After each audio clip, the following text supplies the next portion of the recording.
በዚያ ጸጥታ በሌለበት የሚሽገን ከተማ ሁለት ሰዎች በጣም የሚገርም የንግድ ሐሳብ አመጡ።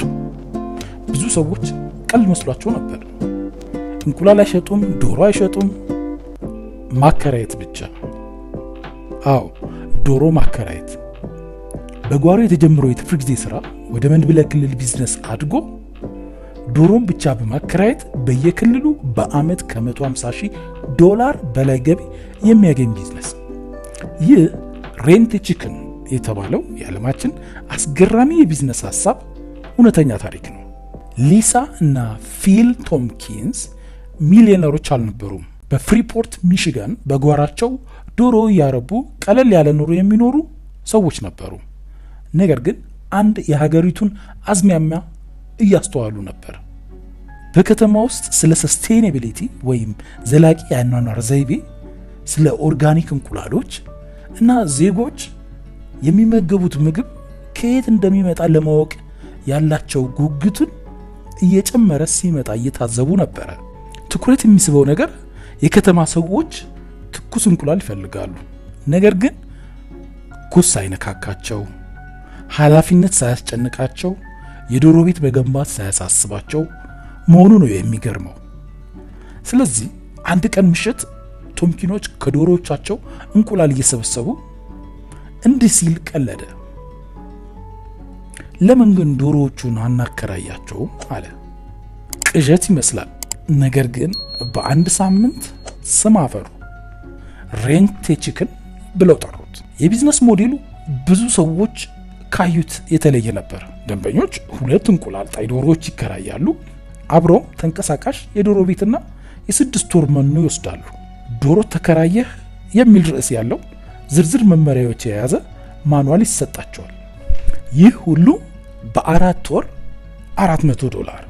በመጀመሪያ ሰዎች ይስቁ ነበር፣ ነገር ግን ቀስ እያለ ስልኮች መደወል ጀመሩ። ቤተሰቦች ልጆቻቸውን ስለ ምግብ ለማስተማር ይፈልጋሉ።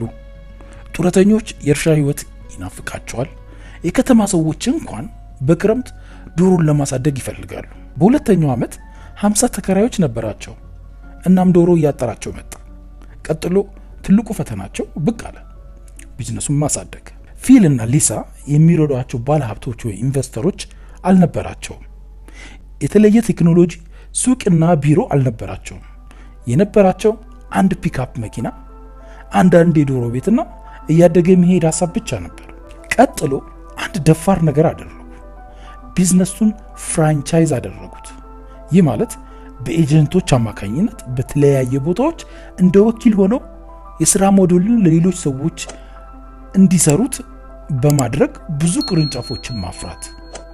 በፔንሲልቬኒያ፣ ቴነሲ፣ ካሊፎርኒያ ሰዎች በቢዝነሱ እየተስማሙ መጡ። ፊል ስልጠና ድጋፍ አቅርቦ የንግድ ስሙን አከራያቸው። በግማሽ ዓመት ለሰዎች 2 ዶሮዎችና 1 ሳጥን በማከራየት ብቻ እንዴት ከ75,000 እስከ $150,000 እንደሚያገኙ አስረዳቸው። ትንሽ የእርሻ ቦታ ያላቸው ቤተሰቦች ያላቸውን ትርፍ ዶሮዎች በማከራየት ተጨማሪ ገቢ ያገኙ ጀመር። ሬንት ቺክን ከቀልድ ወደ ትልቅ የገቢ ማግኛ ምንጭ ተሸጋገረ። የመገናኛ ብዙሃን ሚዲያዎች አነሱት።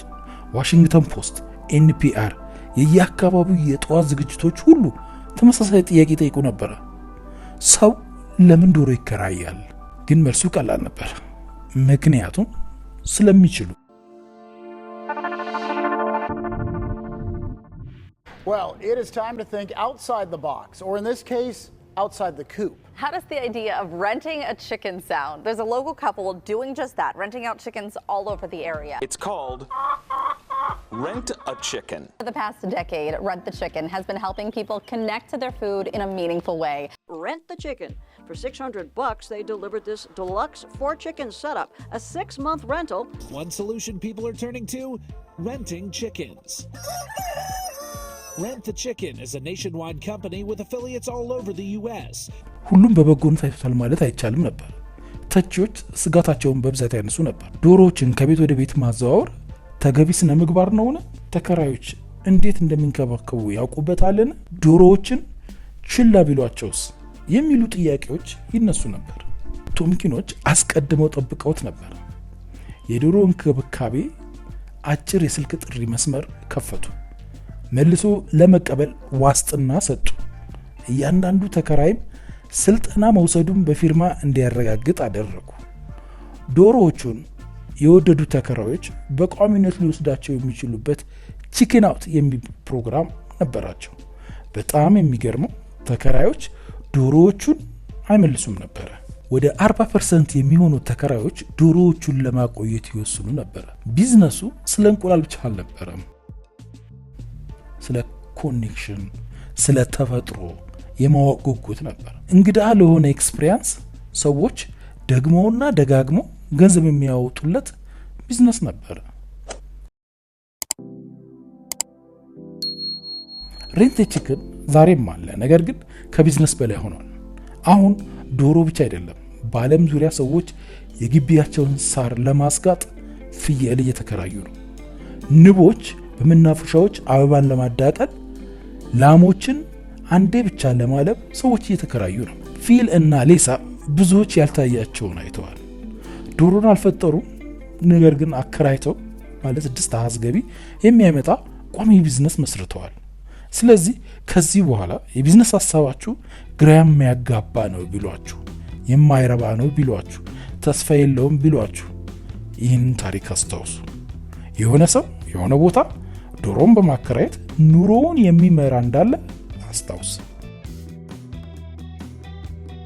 በዓለም ዙሪያ ተጨማሪ አስገራሚ ታሪኮች እንዲደርሳችሁ ቻናላችንን ሰብስክራይብ አድርጉ።